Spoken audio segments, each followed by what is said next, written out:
Ale to bylo v tam tak krabici.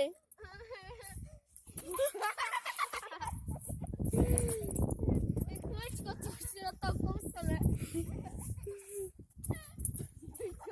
Oni pak po sobě hází, to jsou dementi.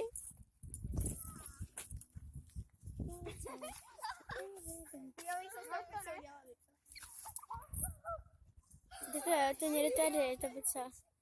Tady. Řekni, že házíš pizzu.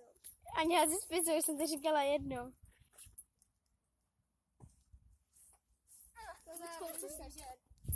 Tady je ta pizza. Víte, proč se házou s pizzou? Protože jsou pizzy. Oni se háží Tak blízka ne, to nechci. to hodí do mě jednou. Vy se házíte s pizzou, protože jste pizzy. Pizzové. Hej, stop. Ty musíš tak hodně blízky. Kam to mrdlo o obličej? To bylo o obličej, ti to mrdlo?